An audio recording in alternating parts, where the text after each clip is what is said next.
ছাত্র জনতার উপরে গুলি চালিয়েছে, হত্যাযজ্ঞ চালিয়েছে, এটি স্পষ্টতই গণহত্যা।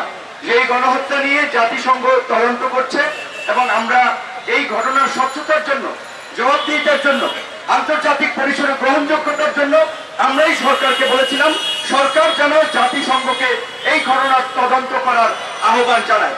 জাতিসংঘ সরকারের ডাকে সায় দিয়েছে, বিভিন্ন অংশীজনের সাথে বসছে এবং প্রত্যেকের কথাগুলো শুনছে। আমরা মনে করি যে জাতিসংঘ একটি নিরপেক্ষ তদন্ত প্রতিবেদন খুব দ্রুতই প্রকাশ করবে। একই সাথে সরকারের পক্ষ থেকেও এই গণহত্যায় পরিচালিত এবং যারা জড়িত সেই বিষয়ে একটা তদন্ত কমিটি থাকতে হবে। আমরা দেখেছি গত 15 বছরে আইন শৃঙ্খলা বাহিনী কর্তৃক যে গুমগুলো হয়েছে, বিচার বহির্ভূত হত্যা হয়েছে, সেগুলোর তদন্তে একটি বিচার বিভাগীয় তদন্ত কমিটি, যেখানে সিভিল সোসাইটি সহ মানবাধিকার সংগঠনের প্রতিনিধিদেরকেও সম্পৃক্ত করা হয়েছে। আমরা ধন্যবাদ জানাই। এই ধরনের প্রক্রিয়া এবং রিফর্মের মধ্য দিয়েই রাষ্ট্র সংস্কারের দিকে বাংলাদেশকে এগিয়ে যেতে হবে।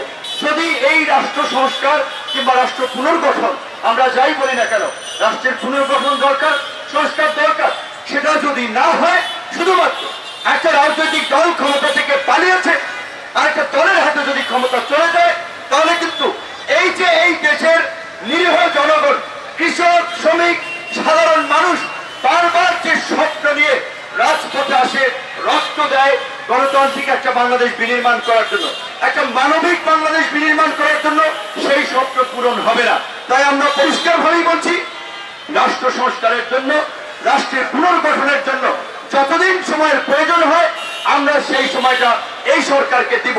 কিন্তু এই সরকার যে ইমানের সহিত কাজ করতেছে, জনগণের আকাঙ্ক্ষাকে ধারণ করে এগিয়ে যাচ্ছে, সেটি তাদের কাজের মধ্যে দিয়ে কিন্তু জনগণের কাছে পরিষ্কার হবে। আমরা বলতে চাই, পৃথিবীর অনেক দেশে নজির আছে যারা গণহত্যা এবং মানবতা বিরোধী অপরাধে জড়িত ছিল, তাদের রাজনৈতিক কর্মকাণ্ডকে নিষিদ্ধ করা হয়েছে। যেহেতু গত ক্ষমতাসীন ফ্যাসিস্ট রাজনৈতিক দল আওয়ামী লীগ গণহত্যা করেছে এবং গত 15 বছরে মানবতা বিরোধী অপরাধ করেছে, তাই তাদেরকে নিষিদ্ধ করা এখন সময়ের দাবি, মানবতার দাবি। তাই আমরা আওয়ামী লীগকে রাজনৈতিকভাবে নিষিদ্ধের দাবি জানাচ্ছি। একই সাথে এই যে ছাত্র জনতার গত জুলাই আগস্ট সহ গত 15 বছরে ছাত্রলীগ, যুবলীগ যে সন্ত্রাসী কার্যক্রম করেছে, পরিষ্কারভাবেই অনেকগুলো আপনার আপিল ইন্টারন্যাশনালি করা হয়েছিল যে ছাত্রলীগকে সন্ত্রাসী সংগঠন হিসেবে ঘোষণা দেওয়ার জন্য। আমরা স্বরাষ্ট্র উপদেষ্টাকে অনুরোধ জানাবো অনতিবিলম্বে ছাত্রলীগ, যুবলীগকে নিষিদ্ধ সংগঠন হিসেবে ঘোষণা দিন এবং আমাদের আন্তর্জাতিক সম্প্রদায়, আমাদের যারা কাজ করছেন মানবাধিকার সংগঠনগুলো, তাদেরকেও বলবো আন্তর্জাতিক কমিউনিটিতে আপনারা ছাত্রলীগ, যুবলীগকে সন্ত্রাসী সংগঠন হিসেবে ঘোষণার দাবি জানান। আওয়ামী লীগকে নিষিদ্ধ, সেটি রাজনৈতিকভাবে যেমন দাবি, সরকারেরও কিন্তু দায়িত্ব রয়েছে। এই সরকার যেমনি ভাবে জামাতের নিষেধাজ্ঞা প্রত্যাহার করেছে, যেটি আওয়ামী লীগ নিষিদ্ধ করেছিল, এই সরকারকে আওয়ামী লীগ তো নিষিদ্ধ করতে হবে। এটা আমরা করছি না, এই চর্চা শেখ হাসিনা করেছেন। এই যে শেখ হাসিনা এবং তার দোসরদের গণহত্যাকারীদের বিচারের জন্য আন্তর্জাতিক অপরাধ ট্রাইব্যুনাল কিন্তু শেখ হাসিনাই করে গেছেন।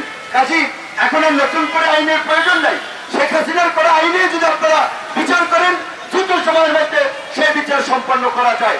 আমরা আগামী 6 মাসের মধ্যে এই জুলাই আগস্টের গণহত্যার বিচার দাবি করছি বাংলাদেশের আন্তর্জাতিক অপরাধ ট্রাইব্যুনাল, এই ট্রাইব্যুনালের মাধ্যমে।